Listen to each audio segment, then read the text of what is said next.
What's up YouTube, j'espère que tout le monde va bien. On se retrouve pour un épisode du hors-saison. On est à peu près 5 mois après la dernière compétition. On est à la semaine numéro 3 du mini-cut. Et du coup, je voulais faire une petite vidéo YouTube pour expliquer un petit peu comment se passe la semaine 3 du mini-cut.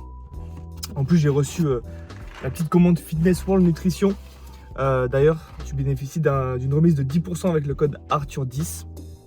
Du coup, je vais te faire un petit unboxing de tous les compléments que j'ai reçus. Je voulais un petit peu montrer ce que je mets en place pour le mini-cut. J'ai pas eu le temps de filmer les 2 premières semaines du mini-cut. Voilà, du coup, je voulais prendre le temps de faire cette vidéo à la fin de ce mini-cut pour expliquer un petit peu quels ont été les bénéfices pour moi après un peu plus de 4 mois et demi de prise de masse. Donc je trouvais ça vraiment cool de pouvoir partager un petit peu tout ça. Ça fait longtemps que j'ai pas fait de vidéo retour par rapport à ce que je fais. J'en ai fait pas mal en prep. J'ai fait pas mal de vidéos sur comment se passe la préparation aux dernières compétitions. J'avais fait à 14 weeks out, à 3, à 2. J'avais pas mal fait de vlogs aussi. Donc c'était plutôt un format qui était plutôt apprécié. Donc je me suis dit que ce serait bien de me remettre un peu à faire ce genre de format.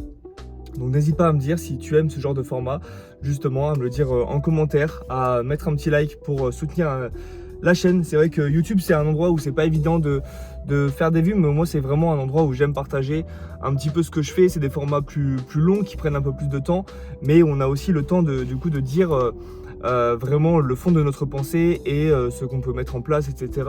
C'est pas comme Insta où c'est un format très rapide, où ça va durer 15, 30, 45 secondes, c'est ça qui va marcher.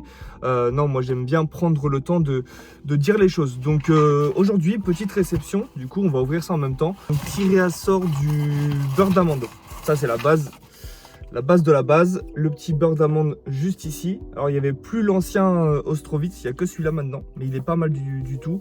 Ça revient à 26 € le kilo avec le code Arthur10. Franchement il est super bon. Bon ben pas d'huile de palme, pas de sucre ajouté, 100% amande, donc c'est vraiment tout ce qu'on veut d'un beurre d'amande. C'est parfait. Les oméga 3 simples, basiques et efficaces. Et le magnésium parce qu'on n'a jamais assez de magnésium, donc petit réassort par rapport à ça. Et j'ai fait aussi une commande d'un autre complément qu'on trouve pas sur Fitness World mais qui est vraiment utile, que j'utilisais beaucoup en prépa.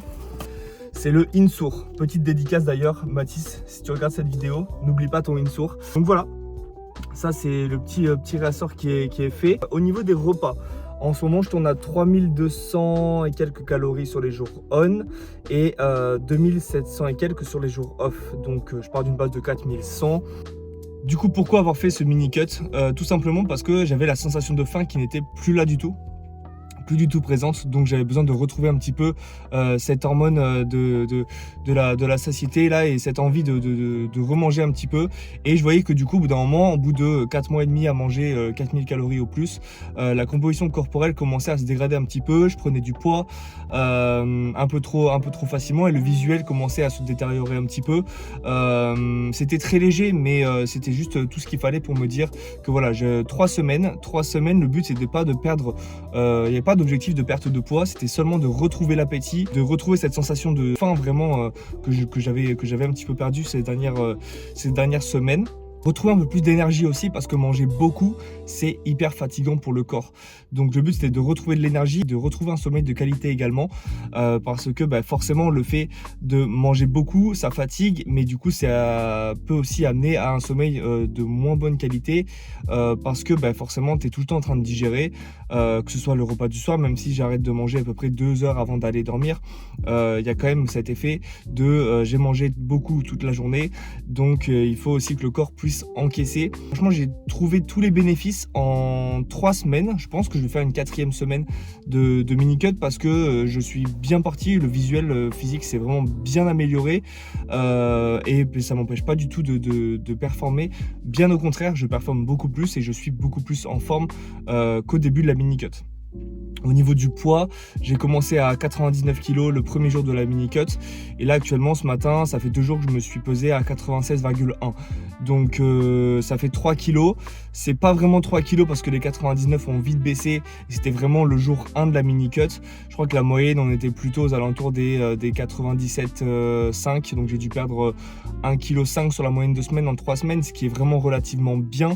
Naturellement, pour la base que j'avais là, c'est vraiment bien parce que si on perd trop vite, on risque aussi de perdre un petit peu de masse musculaire et on risque aussi de se retrouver avec pas mal de fatigue. Donc le but c'était qu'en 3 semaines ce soit rapide, efficace, juste que je retrouve de l'appétit et que je puisse après repartir sur une bonne base en remontant un petit peu les calories. Ce matin j'ai mangé 120 g de flocons d'avoine, 30 g de whey, 10 g de beurre d'amande, donc je l'avais plus donc je vais pouvoir le caler dans la journée, et 100 g de fruits rouges. Du coup on se retrouve pour le repas numéro 2. On se retrouve du coup au bureau pour le traitement des bilans. Tout a été traité, tous les bilans du vendredi ont été faits. Les réponses WhatsApp ont été données.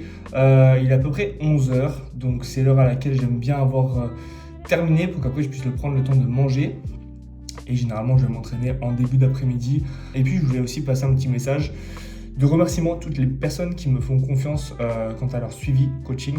Il y a vraiment plein de points sur lesquels on met des choses en place, que ce soit au niveau de l'entraînement, au niveau de l'alimentation, de la supplémentation, et un petit point aussi sur le fait que il est toujours difficile, je le retrouve encore aujourd'hui chez pas mal de personnes, chez moi aussi, hein, on est tous, je pense, un petit peu comme ça, mais on a tous du mal à voir un petit peu sa progression. On a du mal à voir sa progression sur le plan physique, on a du mal à voir sa progression également sur le plan de tout ce que l'on met en place et des bonnes habitudes que l'on met en place. Donc on ne voit pas forcément que si on passe de 30% de ce que l'on peut donner sur l'alimentation et qu'on passe à 50 ou 60, c'est énorme, mais vu qu'on n'est pas à 100%, les gens vont avoir tendance à dire « Ok, eh ben là je suis pas à 100%, donc c'est pas bon ». Si, c'est super bon, tu as juste doublé déjà ton pourcentage de « Je suis passé de 30% de ce que je peux donner à 60%, donc c'est déjà énorme, c'est déjà un axe d'amélioration qui est énorme et il faut arriver à le visualiser.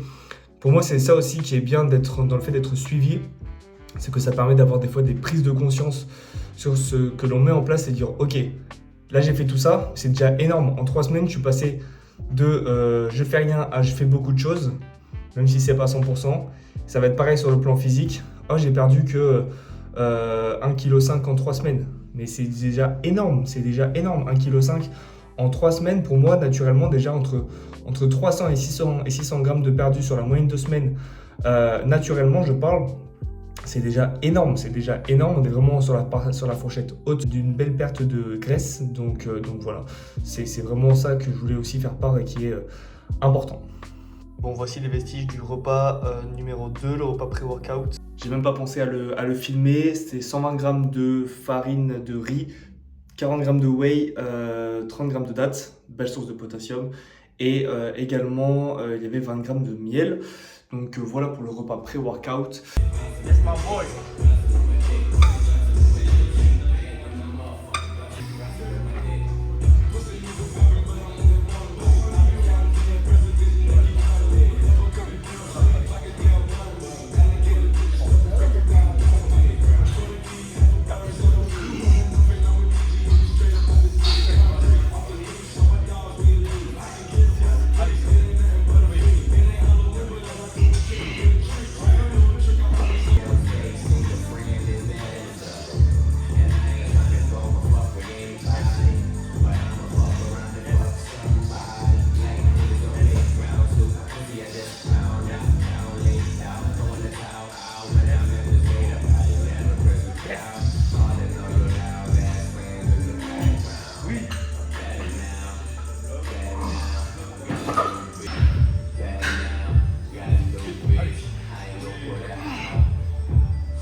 retrouve pour le repas numéro 3.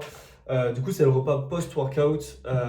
Habituellement, je mange pâtes et poulet. Là, il n'y en avait pas de cuir, j'ai fait farine de riz whey, 60 g de farine de riz, 60 g de whey, 50 g de fruits rouges tout simplement, et 10 g de beurre d'amande. J'avais oublié les 10 g de beurre d'amande ce matin, donc j'ai mis 20 g.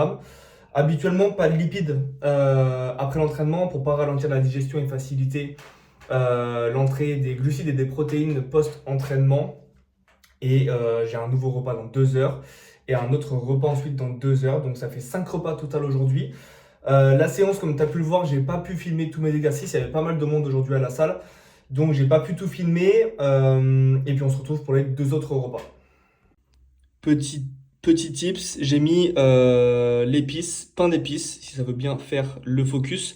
Tout simplement parce que c'est super bon. Que voilà, beurre d'amande, fruits rouges, farine de riz, whey, j'ai mixé entre la vanille et fraise banane. Et du coup avec le pain d'épices, ça passe super bien. Je viens de corriger du coup pas mal d'exercices sur WhatsApp pour mes clients. C'est quelque chose que je mets en place pour absolument tous mes clients. C'est un retour du coup vidéo d'entraînement et du coup pouvoir un petit peu étudier chaque série et faire un retour pour que la personne puisse optimiser sa séance pour la semaine d'après et que ce soit sur le point de vue du tempo, de la respiration, de comment attaquer ses séries, quelle concentration avoir au niveau de sa séance et comment aborder chaque série avec le maximum d'intensité, être le plus posé possible avant d'entamer chaque série, le plus concentré également possible. C'est pour ça que le volume d'entraînement est hyper important parce que le volume d'entraînement va être un facteur déterminant pour pouvoir progresser. C'est-à-dire que la personne va avoir besoin d'une concentration nécessaire. Est-ce que tu vas pouvoir te concentrer sur 5, 10, 15, 20 séries? Est-ce que tu vas pouvoir rentabiliser chaque série comme si c'était la première que tu faisais? Donc c'est voilà, des éléments qui sont extrêmement importants à prendre en compte lorsqu'on élabore un plan d'entraînement. C'est la capacité de la personne à pouvoir maintenir un niveau d'énergie et à pouvoir maintenir un niveau de concentration qui va permettre de pouvoir rentabiliser chaque série. Donc voilà, c'est quelque chose qui est hyper important. En attendant, moi je fais mon HIIT. Là j'ai 1 heure de tapis. Je fais aux alentours des 10 000 pas sur la journée. Et voilà, il me reste 2 repas à manger que je filmerai également. Et puis on sera pas mal pour cette vidéo. Si tu aimes ce genre de contenu, n'hésite pas à me le dire en commentaire. 50 g de flocons d'avoine, 40 g de whey et 50 g de fruits rouges. Je viens de marcher pendant 1 heure, je suis éclaté. Je vais continuer à travailler un petit peu, je mange ce repas là et on se retrouve pour le dernier repas.